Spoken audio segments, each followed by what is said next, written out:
Hello, everyone. I'm Dr. David Curry. I'm here with Ambassador Sam Brownback, who is the former ambassador on international religious freedom. He was also a senator from the state of Kansas and a governor, a congressman. He's done just about everything. In 2008, he was a presidential candidate, and he is now, in my opinion, the most influential voice on international religious freedom.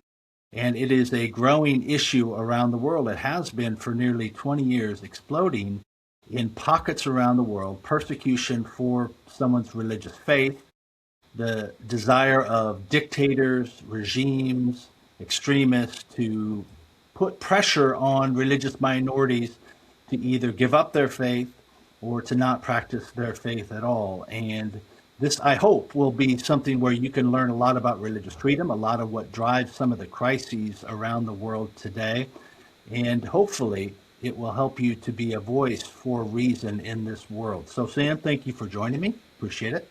Happy to join you, David, and appreciate all your pedigree. I don't know if you cover that background on your show or not, but you've done a lot of work in this field and many fields, and so I just really appreciate that, your background, things you're doing, and things you continue to do. Well, thank you. One of the things that we have participated in together is the International Religious Freedom Summit. Talk a little bit, that's coming up here February 2nd and 3rd. Talk a little bit about how that all began in your mind, because you were really the one who had the impetus to get this whole thing started. Well, it was the divine calling. I mean, really honest. I'm in prayer time one time, and I hear this idea to do this, and this is after Trump had lost the election cycle in 20, and I got this notion that this is something that we should do. Put it forward, and that was crazy. We shouldn't have done it. Then this is in the height of COVID. This is 2020. We do it in July of that year. The hotels have been closed up until this event. This was the first event that opened it back up, and you, in the role that you were serving in at that point in time, a number of others got behind it and said, let's do it. And the movement of civil society really started to galvanize around this International Religious Freedom Summit. This will be our sixth one this year coming up shortly. It'll be our biggest. We'll have nearly 2,000 people, probably from over 70 countries. Major and most minor faith traditions will be there at it because everybody's fighting for each other's religious freedom everywhere. And David, you've seen this. You're seeing a lot more government attacks on people of faith as the totalitarians, the communists, dictators look and they say, we've got to control people of faith. And they've almost made it just kind of a central issue if you're on that end of the equation, not democracies, but the totalitarian side, that you got to control people of faith, and they've gotten more aggressive about it, more focused on it. They've got more crafty at it, getting a lot more community violence or kind of stirring up certain groups to go against ones that are unfavored. And we've got our work cut out for us, but I think we've got a good, strong movement, and we're making progress on it. The way I count it, there's really been a couple of high points in the movement for religious freedom. The first would be the passage of the Frank Wolf International Religious Freedom Law, which created the ambassador position and several other things. And secondly would be when you were appointed as the ambassador for religious freedom, and you really got the State Department behind this movement like never before. How did that happen within the State Department? You had an event for policymakers and advocates, which is very seldom happened in history, to get together and talk about what was happening. What was that struggle like for you? The first piece, you're certainly right, the passage of that act, because it got government engaged in religious freedom really for the first time, our government, and we're the ones that have to stand up and push on something like that. Before, it was kind of seen as a meddlesome issue. It was troubling. You got these religious minorities, these religious people, and they didn't really want to deal with it. And that forced them to start to deal with it. And Madeleine Albright was a key piece of agreeing that, yeah, no, this is something that's important with her background and her Jewish background that she didn't find out about until later in life.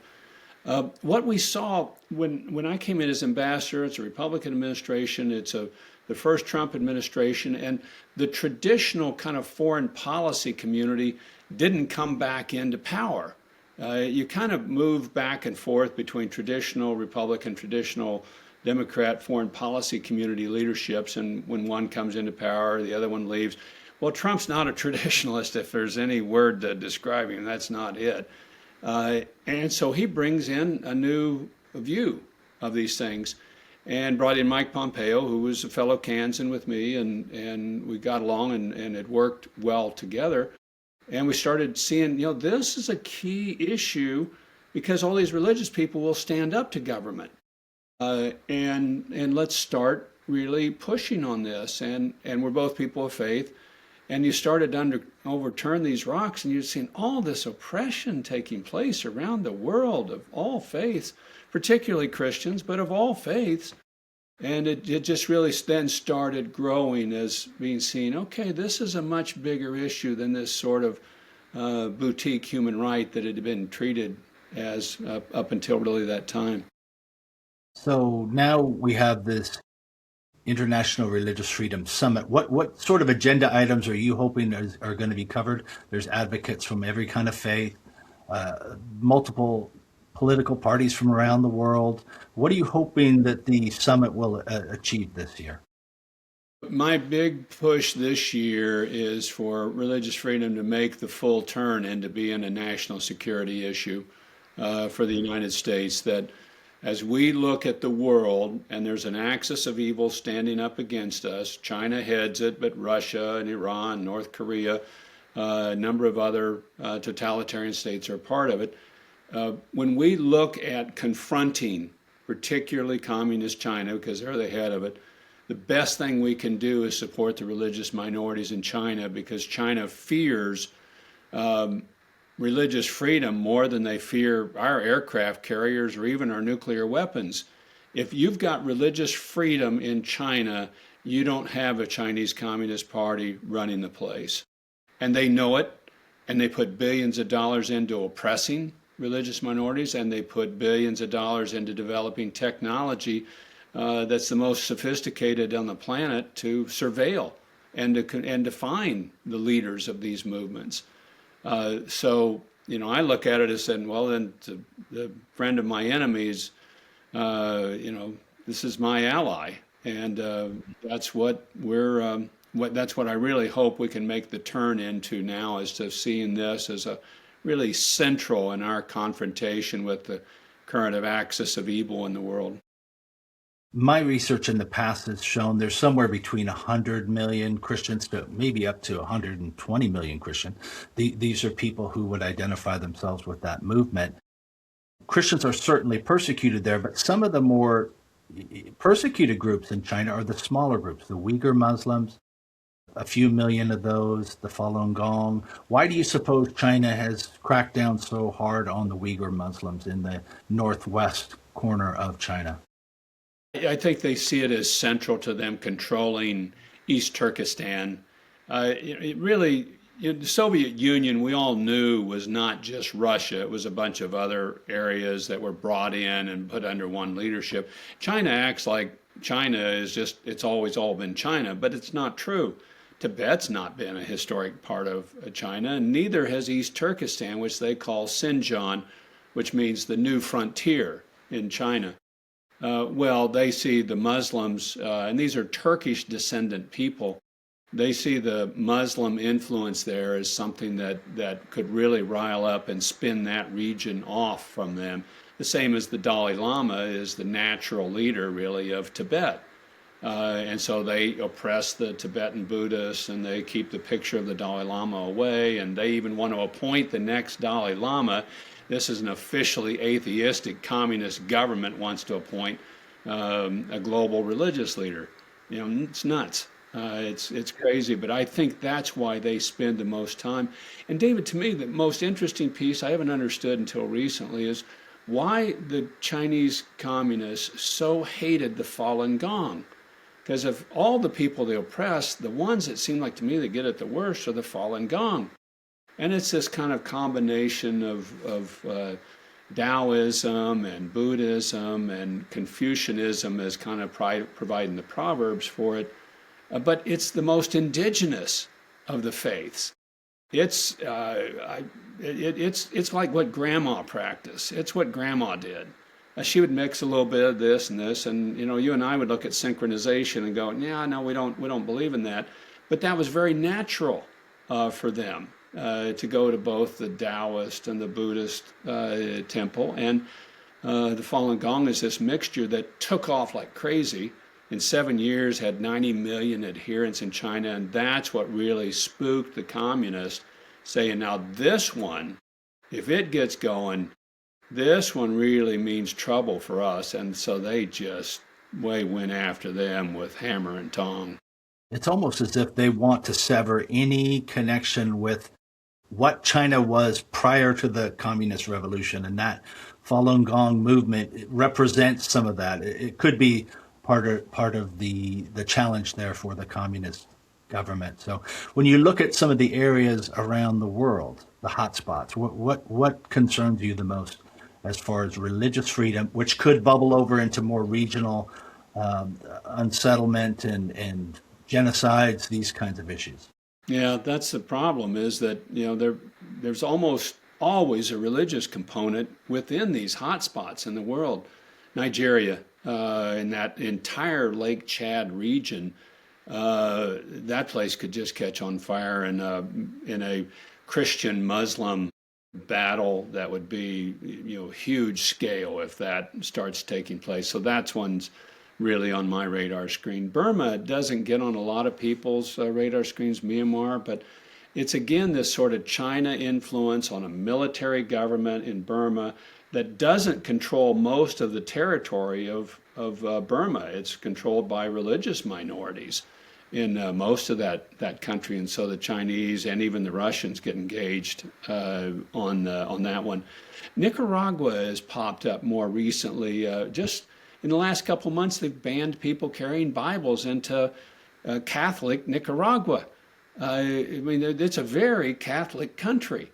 And yet Ortega and his relationship with communist China, they're telling him you've got to get your boot on top of the throat of these Catholics or they'll throw you out. And so you're seeing that surge in certain places in Latin America, or the And I'm drug surprised that one cartels. hasn't popped up more in discussions with Secretary of State Rubio. He's so familiar with the Latin American issues. Daniel Ortega has seized Catholic universities, property of churches, all manner of things. Where do you suppose it fits in the priority of the current State Department? Yeah, I think it's probably down the ways because they got their hands full with Venezuela. And I wouldn't doubt, honestly, Secretary of State Rubio is a Cuban American, wonderful man. I wouldn't doubt that Cuba is the second one. And Cuba's also kind of a linchpin area. It's the cancer that's been sending out cells throughout Latin America for some time, and it's also the one that provided like the guards for Venezuela, for Maduro. It's provided doctors into Nicaragua and other places. I wouldn't doubt that really Cuba is seen as that kind of central piece, just like Iran is the emanator of terrorism throughout much of the Middle East. So you've mentioned Myanmar, you've mentioned Nigeria, Nicaragua. One or two other hotspots you're concerned about? Iran, that's central because they spread terrorism. They want to kill us and they want to kill Israel, and they make no bones about it. And they're also opposed to a lot of our allies in the region of the Saudis, the Emiratis. I mean, it's just central and key. And then the final one that I'd throw out there that's not in the same league, but it is very troublesome, is just Western countries culturally moving away from faith and then becoming oppressive in a suffocating way. So you get things like debanking and deplatforming, or governments themselves pushing against religious institutions and calling those of traditional values as hate crimes. It's not in the same league by any means, but it's troublesome because that's your base of countries that support religious freedom is generally the Western democratic open societies. Project forward, I look at secular intolerance, which is how I would measure it when we were doing research. And there's some mechanisms there, which you talked about banking. You can debank. The other thing is zoning, which you see in countries around the world, which will use zoning as an excuse to destroy a church, to push a church down. Licensing, they create these governmental circle firing squads where you need to get registered to be an official church, but you can't get registered unless you have a certain kind of hoop that you jump through. It just becomes, and that is a very prevalent thing. And it's almost as though Western governments are looking at what some of these violators are doing, and they're taking cues from that. You could see a big growth of that, I think. Yeah. When you look at, I think you got to also just militant Islam is just one of the most violent forces on the planet right now, particularly towards Christianity and Jews, but also towards moderate Muslims. And they end up killing probably as many or more moderate Muslims in countries as they do Christians or people of other faiths. And they can get just really going, like we saw the genocide in northern Iraq of the Yazidis, a small religious community, and Christians. You get that group going, and they just really will take off and just slaughter people. and that ideology does not need a central governing force. Where do you see? I mean, it's still existing. It's still working in Somalia and elsewhere. How do you see that issue of toxic, strange theology attached to extremist Islam? How does that get resolved in your mind? In my mind, you've really got to get your Islamic governments to really take it on. To me, it's in kind of the same vein as the Ku Klux Klan was in the United States prior to people standing up to them, because they claimed to be Christians. And until you finally got enough people of faith saying, no, that doesn't represent what Jesus did. That doesn't represent his thinking or philosophy. And when they finally, because Islam has to take on Islam logically. And I think you really got to start to see like the Emiratis and the Saudis really should do this. They're going to be hard pressed probably too, but the Emiratis are not. The Egyptians to stand up to militant Islam and say, no, this does not represent Islamic theology. And you've got to fight it on a theological basis. You can't fight it as government against, Islam in a certain country. You got to get theologians that will fight theologians. It's got to be fought on a theological basis, and that's something I think we need to do a lot more of as a U.S. government is supporting and pushing and elevating really the Islamic theologians that would attack this jihadist mentality of going out and killing anybody that doesn't agree with your faith. Yeah, I absolutely agree. I think that's a great way to make progress. Talking about one of the things that should happen is that international religious freedom should be a bipartisan issue. It should be something that everybody can agree upon. However, if we're being honest, we would say this has largely been seen as a conservative Republican issue. You have had some Democrats speak out on it. You mentioned Madeleine Albright supporting the passage of the IRF law those years ago. Why is this not yet getting the traction amongst bipartisan issues, in your opinion? I mean, it gets a fair amount of it. Katrina Lantos Sweat, who's my co-chair at the Religious Freedom Summit, her husband was a Democrat congressman. Her father was a Democrat congressman. I mean, she's strongly there. But I do think it got tied up too much in the LGBT debate, and there was too many people in the LGBT community that just saw religious people or the topic religion, and they thought, okay, they're just against us because a number of faiths see a homosexual act as sin, and they were going, okay, well, we don't like that. But I really think that's just a wrong way of looking at it. And we did the surveys on this while I was ambassador. the countries in the world that are best on LGBT rights are also best on religious freedom. And it's because it's about that individual human dignity. You may make a choice that I don't agree with, but you have the individual human dignity to make your choice, whatever that may be. And I think but we're starting to get some past that, David. It's my hope. We're seeing a lot less opposition from LGBT community, a lot more understanding of the central importance of getting religious freedom right for a country, for other rights to be able to blossom. So my hope is we're starting to get past that hump. Now, on the Republican side, you could say that President Trump, obviously in his first term, was very strong, perhaps strongest ever as far as an administration on international religious freedom. This first term, we've had a year. He has a very, very full dance card.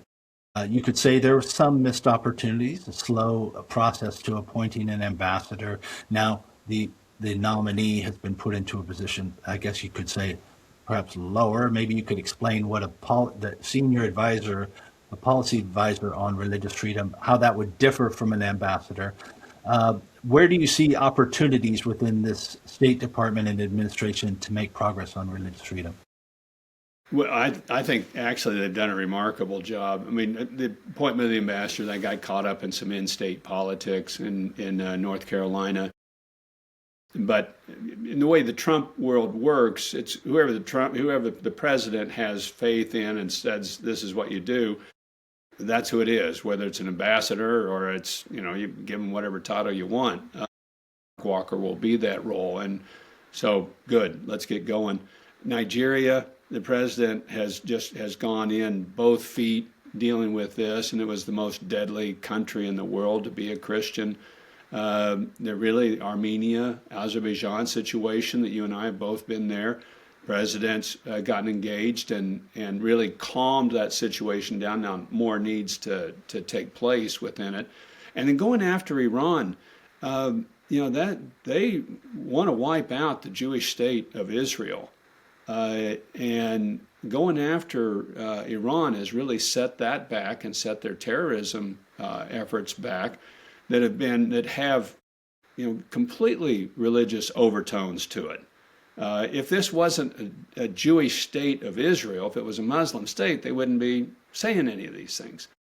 So I think they've really done a remarkable set of activities, and I think they're poised to do a lot more. I think you're really just you've seen the opening act, and I think they're really going to be riding hard here going into the next couple years of this administration. That's terrific. I mean, Marco Rubio, so good on this subject. President Trump, his rhetoric and his movement on this has been amazing.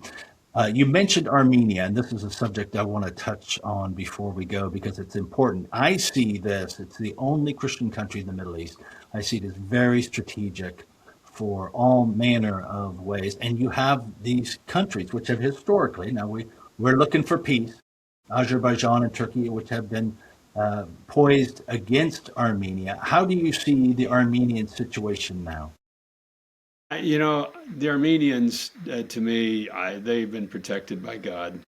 They're just, you look at the location, you look at the number of empires that have tried to run over them, you look at the size of this small country of 3 million people, and you're going, how do you guys survive? How has this even happened? And it's, I look and I think God's shown favor there, because you look at it in the natural and you go, a bit like Israel, honestly. You look at Israel and you're just going, how does a people reconstitute after being disassociated from their land for nearly 2,000 years, for 1,500 years?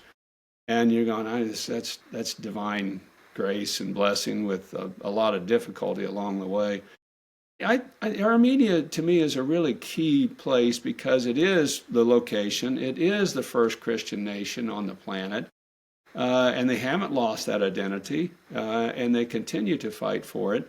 And yet, they've had this kind of tough relationship with Russia, has been a protector, but has also been an inhibitor to them, and they're breaking out of that. I think they're going to move forward. I think they've got to have our backing to pushback on Turkey and Azerbaijan, which would like to wipe them out. And you had the Armenian genocide done by the Turks, century ago. You sure don't want to see that repeated, but that visceral hatred and dislike is just still there. And they deserve and they merit our support and backing. Agreed. Okay, February 2nd and 3rd, the IRF Summit. What do people need to know about this before we go today? They can still register, irfsummit.org, irfsummit.org. We hope they come. We hope they participate. We're going to have a day on Capitol Hill on the day following the event, which will be the 4th of February. If you're in the Washington, D.C. area, you can participate in that. And we'd appreciate people's backing, watching for it, looking for news media, and praying for it. Amen. Thank you, Ambassador Brownback. Thank you, David.